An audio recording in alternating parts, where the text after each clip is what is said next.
ಬಿಸಿಲು ಚೆಲ್ಲಿದ ಹುಲ್ಲುಗಾವಲಿನಲ್ಲಿ ಬಜ್ ಎಂಬ ಪುಟ್ಟ ಜೇನುನೊಣ ವಾಸವಾಗಿತ್ತು.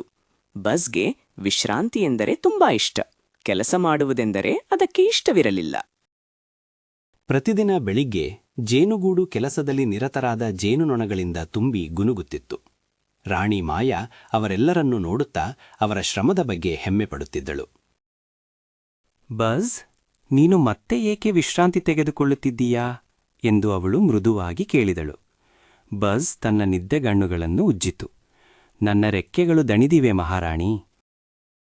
ಮಾಯಾ ನಿಟ್ಟುಸಿರು ಬಿಟ್ಟಳು. ಜೇನುತುಪ್ಪವು ಕೇವಲ ಕಠಿಣ ಪರಿಶ್ರಮದಿಂದ ಮಾತ್ರ ಲಭ್ಯವಾಗುತ್ತದೆ ಪುಟ್ಟ ಜೇನುನೊಣವೇ. ಬಜ್ ಆ ಕೆಲಸ ಮಾಡುವ ಜೇನುಗೂಡಿನಿಂದ ಬಹಳ ದೂರ ಹಾರಿ ಹೋಗಲು ನಿರ್ಧರಿಸಿತು. ನಾನು ಬದುಕಲು ಸುಲಭವಾದ ಮಾರ್ಗವನ್ನು ಕಂಡುಕೊಳ್ಳುತ್ತೇನೆ ಎಂದು ಅದು ಹಾದು ಹೋಗುತ್ತಿದ್ದ ಒಂದು ಲೇಡಿಬಗ್ ಚಿಕ್ಕ ಕೀಟಗೆ ಹೇಳಿತು. ಅದು ಹಸಿರು ಹುಲ್ಲಿನ ಮೇಲೆ ಹಾರಿತು ಮತ್ತು ಒಂದು ದೊಡ್ಡ ಮರದ ನೆರಳಿನ ಕೆಳಗೆ ವಿಶ್ರಮಿಸಿತು. ಸ್ವಲ್ಪ ಸಮಯದಲ್ಲೇ ಬಜ್ಗೆ ಹೊಟ್ಟೆಗುಡುಗಿದ ಅನುಭವವಾಯಿತು. ಅದಕ್ಕೆ ವಿಪರೀತ ಹಸಿವಾಗುತ್ತಿತ್ತು. ಅದು ನಿರುತ್ಸಾಹ ಮತ್ತು ಒಂಟಿತನವನ್ನು ಅನುಭವಿಸಿ ಮಣ್ಣಿನ ದಿಬ್ಬದ ಬಳಿ ಇಳಿಯಿತು. ಅಲ್ಲಿ ಅದು ಪಿಪ್ ಎಂಬ ಪುಟ್ಟ ಕೆಂಪು ಇರುವೆ ಒಂದು ದೊಡ್ಡ ಆಹಾರದ ತುಂಡನ್ನು ತಳ್ಳುತ್ತಿರುವುದನ್ನು ನೋಡಿತು. ಪಿಪ್ ತನ್ನ 6 ಪುಟ್ಟ ಕಾಲುಗಳನ್ನು ವೇಗವಾಗಿ ಚಲಿಸುತ್ತಾ ಶ್ರಮವಹಿಸಿ ಕೆಲಸ ಮಾಡುತ್ತಿತ್ತು. ನೀನು ಏಕೆ ಇಷ್ಟು ಕಷ್ಟಪಟ್ಟು ಕೆಲಸ ಮಾಡುತ್ತಿದ್ದೀಯಾ ಪಿಪ್ ಎಂದು ಬಜ್ ಮೇಲಿಂದ ಕೇಳಿತು. ಪಿಪ್ ಸ್ವಲ್ಪ ನಿಂತು ತನ್ನ ಆಂಟೆನಾದಿಂದ ಮುಖವನ್ನು ಒರೆಸಿಕೊಂಡಿತು. ನಾನು ನಾಳೆಗಾಗಿ ಸಿದ್ಧತೆ ಮಾಡುತ್ತಿದ್ದೇನೆ ಎಂದು ಅದು ಉತ್ತರಿಸಿತು. ಬಜ್ ನಕ್ಕಿತ್ತು. ಅಯ್ಯೋ ಪಿಪ್, ಸೂರ್ಯ ಪ್ರಕಾಶಿಸುತ್ತಿದ್ದಾನೆ. ಇಂದಿನ ದಿನವನ್ನು ಆನಂದಿಸು. ಇದ್ದಕ್ಕಿದ್ದಂತೆ ಪ್ರಕಾಶಮಾನವಾದ ಸೂರ್ಯ ಮರೆಯಾಯಿತು. ಆಕಾಶವು ಕಡು ಭಯ ಹುಟ್ಟಿಸುವ ಬೂದು ಬಣ್ಣಕ್ಕೆ ತಿರುಗಿತು.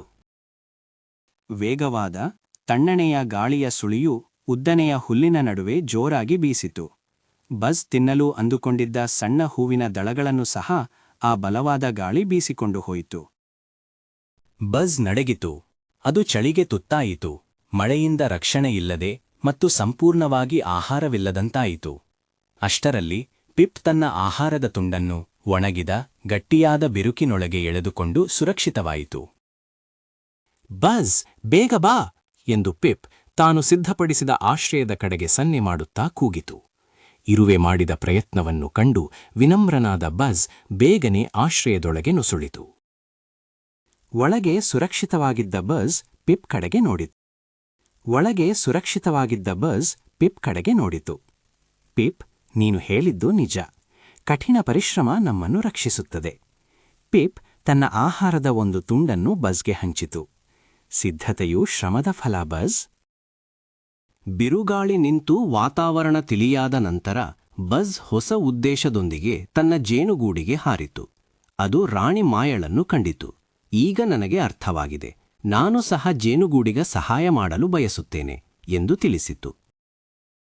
ರಾಣಿ ಮಾಯಾ ಸಂತೋಷದಿಂದ ನಕ್ಕಳು. ಮರಳಿ ಸ್ವಾಗತ ಬಜ್. ಜೇನುಗೂಡಿಗೆ ನಿನ್ನ ಅವಶ್ಯಕತೆ ಇದೆ. ಬಜ್ ಅಲ್ಲಿ ಅತ್ಯಂತ ಶ್ರಮಜೀವಿಯಾಯಿತು. ತನ್ನ ದಿನನಿತ್ಯದ ಕೆಲಸದಲ್ಲಿ ಸಂತೋಷ ಮತ್ತು ಹೆಮ್ಮೆಯನ್ನು ಕಂಡುಕೊಂಡಿತು.